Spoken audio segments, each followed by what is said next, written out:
So imagine looking at a stock, right? It's down 28% year to date. Yeah, which is a massive hit. Exactly. And it's flashing these long-term strong sell signals across the board, just bleeding cash at an alarming rate. Right, the kind of setup that usually terrifies people. But at the exact same time, it just secured its first ever revenue. And it has these bullish signals emerging on the daily charts. Which is super contradictory. It really is. I Yeah. mean, some major valuation models are even claiming it's like 78% undervalued. So the question is this a misunderstood hidden gem ready for takeoff, or just a classic value trap waiting to crush retail investors? Honestly, it's one of the most aggressive paradoxes in the market right now. You're looking at a scenario where the technicals, the fundamentals, and the institutional sentiment are all telling completely different stories. Depending on your timeline, right? Exactly. It completely changes depending on whether you're looking at a 3-week window or, a 3-year horizon. And untangling those conflicting stories is basically our mission for today's deep dive. It's a lot to unpack. It is. So today is April 20, 2026, and we're looking under the hood of Archer Aviation, Inc. Ticker symbol is ACHR. We really need to peel back the layers of its financials and the mechanics of its technical chart. Yeah, and the broader market sentiment, too, just to understand exactly what is happening to this company. Because, I mean, we are looking at a business that is essentially trying to build an airplane while actively falling from the sky. That is a very accurate way to put it. Right. Can they get the engines running before they hit the ground? But real quick, before we get into the vital signs, make sure you like the video and subscribe to the YouTube channel. Always appreciate the support. And honestly, it is compulsory today to leave feedback in the comments. Let us know what you think of this setup. Seriously, we want to hear from you. Yes, definitely drop a comment. So to figure out if they can pull out of this dive, we have to look at the immediate vital signs. Because the long-term vision doesn't matter if they run out of money. Right. If the market starves it of capital in the short term, the vision is irrelevant. So let's start with those vital signs. Looking at the recent price action, as of our cutoff today, April 20, 2026, Archer closed at $6.11. And like you mentioned, it's down 28% for the year. Yeah, and here's where it gets interesting. We are seeing an attempted technical rebound right now. Driven by some actual operational catalysts, right? Exactly. Specifically, some recent regulatory progress with the FAA and a massive strategic pivot toward launching in the Texas market. The Texas pivot is really fascinating because it targets a market with sprawling infrastructure and less congested airspace compared to, like, the Northeast corridor. Which makes sense. It theoretically speeds up their path to commercial operations. It does. But if you zoom out and look at the chart, the overarching macroeconomic trend is still undeniably pointing down. Yeah, it's trapped. It's totally trapped below its 50-day moving average of $6.25, and it's just miles below its 200-day moving average, which is up at $8.64. Those moving averages are basically acting like structural concrete ceilings. The stock tries to rally, hits that $6.25 mark, and just gets swatted right back down. Because moving averages represent the average price institutions paid over that time period. Right. So when the price approaches that 50-day line, investors who have been stuck in losing positions for weeks use that rally to just break even. They sell to get out. Exactly, which creates this automatic wall of supply. But below the surface, the 52-week low sits at $4.80. Okay, so that's the floor. Yeah, and we have an intermediate support shelf at $5.80. Immediate resistance is looming just overhead at $6.80. So a daily close above $6.80 is what technical momentum traders are watching. Yeah. Like that would signal a potential trend reversal. Right, but hold on. The momentum indicators are showing a bizarre amount of life for a stock trapped in a downtrend. Oh, for sure. The RSI is sitting at a perfectly neutral 55, but the MACD actually crossed over and turned positive a couple of weeks ago on April 6. Which is wild. We're getting short-term bullish momentum signals while the stock is structurally broken below the 200-day average. Right. So wait, how should a retail trader interpret that? A stock that is giving two completely opposite sets of directions.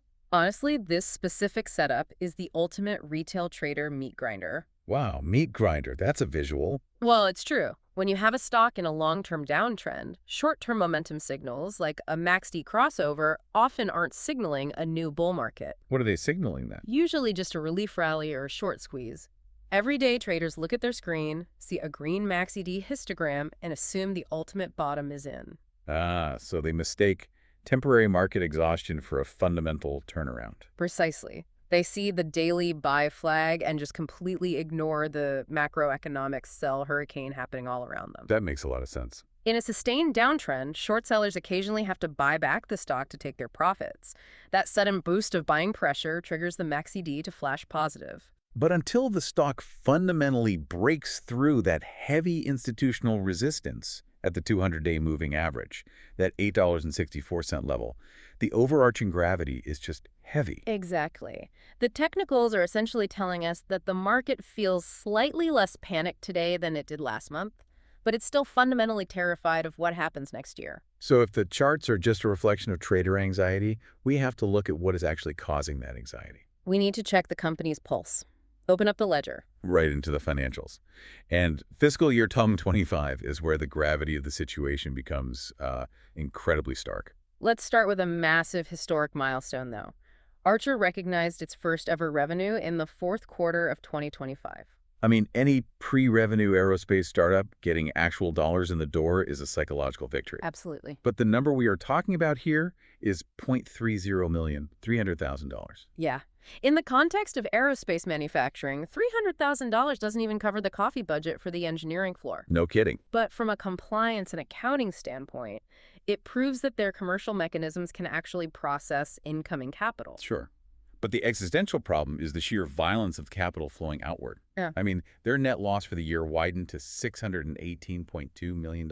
Bringing their earnings per share to negative 99 cents. Over $600 million incinerated in a single 12-month period. That's wild. It is. But you have to remember, we are looking at astronomical R&D costs, test flight operations, and just the bureaucratic labyrinth of the FAA. Getting an entirely new category of aircraft certified. Exactly. The FAA certification process is the ultimate financial black hole. You're not just paying engineers to design an aircraft. You're paying them to document every single rivet. Every rivet, every software line, every battery cell, and then you have to physically destroy prototype parts just to prove they meet federal safety tolerances. That sounds incredibly expensive. But looking at the balance sheet, the total assets actually paint a very robust picture. They do. They sit at $2.47 billion, which is up 146% year over year. And the total liabilities are surprisingly lean at just $263.1 million. They're carrying very little traditional debt. Right. They have an astonishing total liquidity cushion of roughly $2.0 billion. But the mechanics of how they acquired that $2 billion, that is the most critical piece of this entire deep dive. Because if you look at the cash flow statement, their operating cash flow is negative $432.9 million. The actual cash burn to run the company. Exactly. But their financing cash flow is positive $1.8 billion. And that positive financing cash flow isn't from selling products, right? It's from selling themselves. Basically, yes. Think of Archer's financial survival strategy, like a massive medical IV drip. They're bleeding out almost $500 million a year just to keep the lights on. And push paper through the FAA. Exactly. But they're staying artificially hydrated by issuing $1.8 billion in new equity, just flooding the market with new shares to pay the rent. The IV drip is the perfect analogy, because that $2 billion liquidity cushion is a total double-edged sword. Right. It guarantees them years of financial runway so they don't go bankrupt during the certification process. But the cost of that survival is extreme dilution for the everyday shareholder. So if you buy into Archer today, you're buying a specific percentage of the company. Right. But if Archer prints millions of new shares tomorrow to fund next quarter's R&D, your percentage shrinks. Even if the company succeeds and the market cap grows, your individual shares represent such a tiny fraction that the price might barely move. That's exactly the issue. When float increases drastically through stock offerings, it takes exponentially more buying pressure to move the ticker price up just 1 cent. So the company's bank account gets larger, but the barrier to stock appreciation becomes massive for the investor. Exactly. So if they're constantly printing and selling new shares, we really need to look at who is holding the bag right now. Like, what do the professionals think happens next? Well, the sentiment data shows a massive disconnect between Wall Street analysts and institutional algorithms. Okay, let's start with the analysts. Out of 15 different Wall Street analysts, the consensus is a moderate buy. Broken down into 5 buys, 2 holds, and 1 sell. And their price targets are wildly optimistic compared to the $6.11's current price. The average price target is $11.79. That implies a roughly 93% upside from current levels. with the absolute lowest target sitting at $8 and the most bullish targeting $18. Now, you also have to look at insider activity. We've seen executives sell about $530,000 worth of stock recently. Oh, that sounds like a red flag. It does, but looking at the filings, these were routine, pre-planned sales designed to cover tax obligations from vested stock units. Ah, okay. So it's not a panicked exodus of management. Not at all. Management isn't fleeing, and analysts are calling for a near 100% upside. But then we look at the institutional investors, the guys who actually control the volume. Institutions currently own a solid majority at 59.3%. But here is the massive red flag that spooked the market in late March. Vanguard, one of the largest asset managers on Earth, reported a 0% ownership stake. They just completely exited their position. Completely. And this is where we have to explain the mechanics of institutional investing, because it is rarely as simple as Vanguard making a fundamental judgment that Archer's tech is failing. Because that disconnect doesn't make sense on the surface.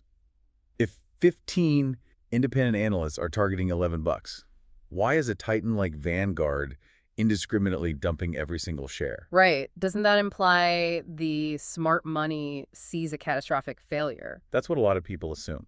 Like they know something the analysts don't. It feels like a massive warning siren, yeah. But we have to remember that Vanguard primarily operates passive index funds. They aren't sitting in a boardroom debating Archer's battery technology. Right, they're running algorithms. Exactly. Think of a passive index fund, like an automatic thermostat in your house. The thermostat doesn't care if the house is beautifully decorated or structurally sound. If the temperature drops below a specific line, it just triggers an action. Precisely. So if a major small cap index requires companies to maintain, say, a $1 billion market cap, And Archer's 28% year-to-date slide pushed them below that threshold, the algorithm just hit sell. mechanically, yes. If Archer falls out of the specific parameters of a Russell index or an aerospace ETF, Vanguard is forced by their internal bylaws to liquidate the position. Regardless of the long-term potential. Yes. It is a mathematical rebalancing, not an emotional judgment. However, the optics for retail investors are absolutely brutal. Well, for sure. When everyday traders look at the institutional holdings and see Vanguard rushing for the exits, they just panic sell alongside them. Which creates this highly volatile psychological tug of war. You have analysts screaming that the stock is intrinsically worth double. While automated institutional funds are blindly dumping volume onto the open market. And that perfectly explains why the current fear and greed index for Archer is sitting dead center at 50. A perfectly neutral score. The market is basically paralyzed between optimism for the technology and terror over the immediate financial timeline. Exactly. And that paralysis brings us to the fundamental question that you, as a prospective investor, have to answer. Is this an undervalued pioneer of next-generation transportation or a structural value trap? Let's model out the extremes. We really need to look at the absolute best-case bull scenario versus the catastrophic bear scenario. Okay, let's start with a bull case. The bull case is built on three massive pillars: regulatory momentum, heavyweight tech partnerships, and deep value modeling. First up, the regulatory momentum. Archer recently achieved 100% acceptance of their means of compliance from the FAA. Now, to clarify the mechanics of that, the FAA isn't handing them the keys to fly passengers just yet. Right. The means of compliance means the FAA has officially agreed on the testing rubrics. They've agreed on how Archer will prove the aircraft is safe. Exactly. It removes the bureaucratic guesswork. Archer now has the exact blueprint for the finish line. Okay, second pillar. Their technological backing is immense. They have deep integrated partnerships with NVIDIA and Starlink. And in the world of electric vertical takeoff and landing, eVTOL's weight is the ultimate enemy. Because you need massive computing power for autonomous systems and obstacle avoidance, but heavy computer servers reduce battery range. Right. So NVIDIA provides incredibly lightweight, high teraflop edge AI computing. Meanwhile, Starlink provides continuous telemetry without relying on spotty 5G cellular towers at 2,000 feet in the air. So those partnerships aren't just PR stunts. They directly solve the engineering bottlenecks of FAA certification. Exactly. And if they clear those bottlenecks, the valuation models are staggering. A standard discounted cash flow model suggests an intrinsic value of around $27 a share. Meaning at $6, the stock is theoretically 78% undervalued today. That is the bull dream. But the bear case is equally compelling, and it's grounded in the immediate, painful reality of their cash burn. Losing over $150 million every single quarter is terrifying, especially in a high interest rate environment where borrowing money is so expensive. Furthermore, aviation is notoriously a winner-take-most industry, and they are facing ruthless competition from well-funded peers like Joby Aviation. Right. Everything hinges entirely on completing that FAA certification before the bank account hits zero. And that timeline vulnerability introduces the concept of the death spiral. The dreaded death spiral. How does that play out here? Well, a death spiral occurs when a pre-revenue company faces a major delay. Let's say a battery overheats during an FAA test flight, requiring a 6-month engineering redesign. That 6-month delay means burning another $300 million. Exactly. To get that $300 million, they have to print and sell millions of new shares.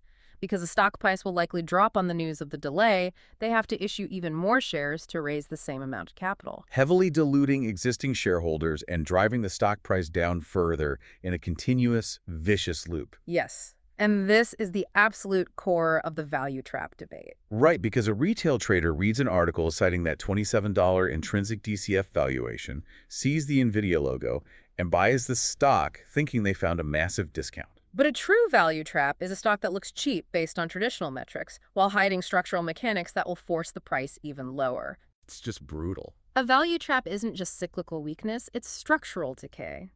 The technology might work flawlessly in the end, the planes might fly over Texas, and the company might survive.